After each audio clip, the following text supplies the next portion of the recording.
Thank you, Mr. Speaker. This morning I have the honour to introduce a constituent, Fred Cooper, a veteran of the Battle of Hong Kong.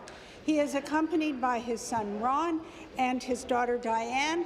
Please help me in joining and welcoming them to our Assembly. Leader of the Opposition. Thank you, Mr. Speaker. It's my pleasure to introduce members in the gallery who are here for the tribute for the 75th anniversary of the Battle of Hong Kong. They include the veteran of the Battle of Hong Kong, Private Fred Cooper and his family, Patricia Turcotte and Mike Babin of the Hong Kong Veterans Commemorative Association, Larry Lowe and retired members of the Hong Kong Regiment, Brigadier General K.R. Cotton, Commandant of the Canadian Forces College, Lieutenant Commander Scott Harold and Chief Petty Officer Lawrence Doucette of the Royal Canadian Navy, and representatives of the 48th Highlanders, the Canadian Army, the Royal Canadian Military Institute. The member from York Simcoe. Thank you, Mr. Speaker. I believe you will find we have unanimous consent to pay tribute to our veterans and the dedicated Canadians who fought and died in the Battle of Hong Kong as we near the 75th anniversary, with a representative of each caucus speaking for up to 5 minutes. Ms. Monroe is seeking unanimous consent to pay tribute. Do we agree? Agreed. At this time, I now call upon those representatives to bring comments. The member from Lambton-Kent-Middlesex. Thank you very much, Mr. Speaker. And on behalf of the Leader of the Official Opposition, Patrick Brown, the entire PC caucus, I am humbled to pay tribute to the brave Canadians who fought and died 75 years ago in the Battle of Hong Kong. Of the 1,975 citizens who answered the call to service in Hong Kong, more than 1,050 were either killed or wounded in battle. The staggering cost of defending against the illegal Japanese invasion meant that 554 Canadian defenders of freedom would not return home to their loved ones, 290 of them being killed in battle, and another 264 who spent their final years in deplorable conditions as prisoners of war. For those who survived, the physical and mental scars of battle would serve as an eternal reminder of the scourge of war. Just as in the Boer War of 1899, the Great War, and battles of World War II, and in Korea, Afghanistan, Libya, and Iraq, the brave Canadians who sacrificed so very much in Hong Kong did so in service to country and in defense of the values of freedom and democracy. 18 of those courageous men remain with us. The Legislative Assembly is honoured and privileged to have one of those fine few here today as our special guest.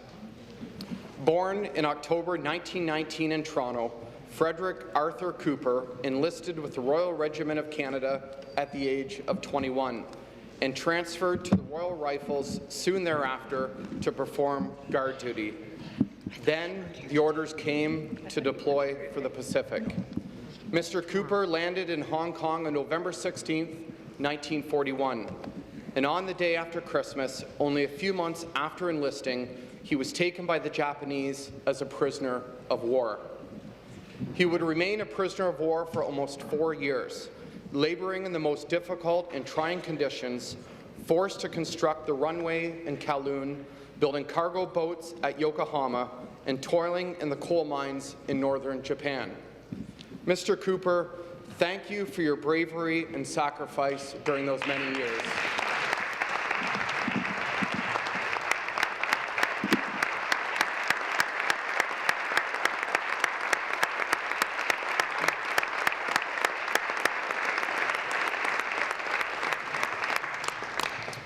Mr. Cooper, you have honoured the service in memory of your brothers in arms by sharing their story with the next generation of Canadians in the many Remembrance Day addresses you have given over the years. For all that you have done, a grateful nation is forever in your debt. Today, we contemplate the heavy price that the Battle of Hong Kong demanded from our country in the Second World War.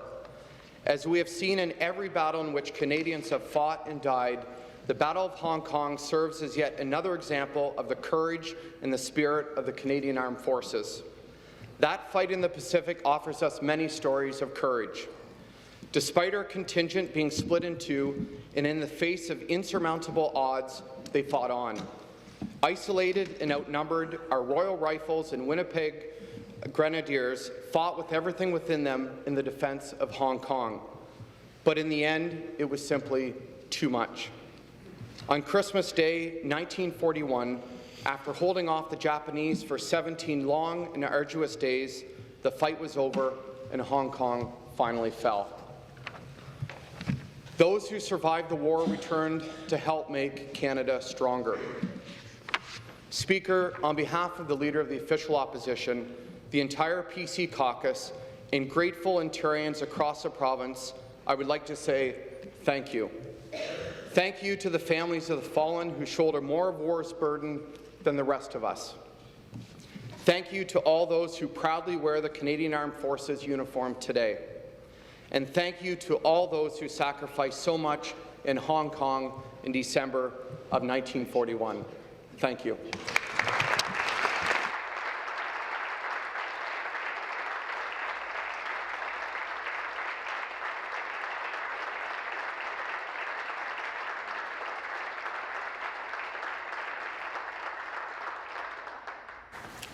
I thank all members for their very heartfelt comments.